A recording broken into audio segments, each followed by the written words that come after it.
The woman who helped convict polygamist leader Warren Jeffs is speaking out. She was forced by Jeffs at the age of 14 to marry a 19-year-old man. Warren was a very sexist person, and he did view his women as property. Elissa Wall has written a book, Stolen Innocence. In it, she chronicles her life before breaking free from the polygamist culture and FLDS church. From day one, I was told that I had a choice in everything I did. But followed up with that sentence was, your choice was to willingly place your life in the hands of what they call the priesthood and the leaders.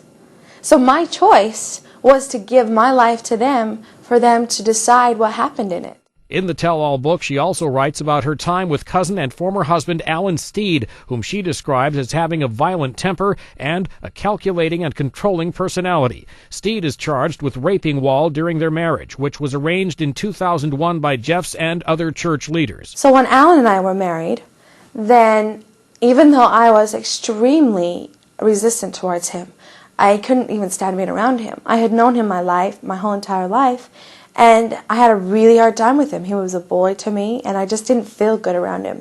Something just didn't feel right to me.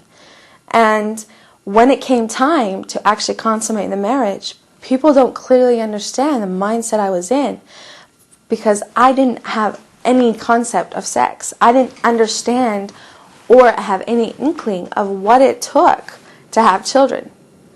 I didn't really know where babies came from, and I had no idea of the sexual acts that had to happen between a husband and a wife to have the children that I was supposed to have. Wall was granted an FLDS divorce from Steed and left the church in 2004.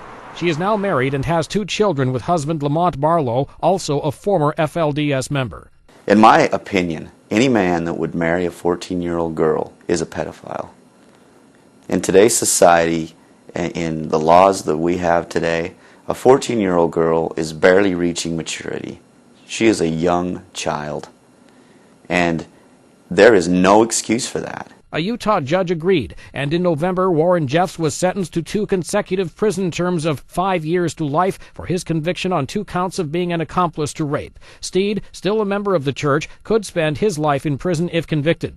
The Associated Press does not generally identify people who say they were sexually assaulted, but Wall has spoken publicly and is on a promotional tour for her book. Mike Gracia, The Associated Press.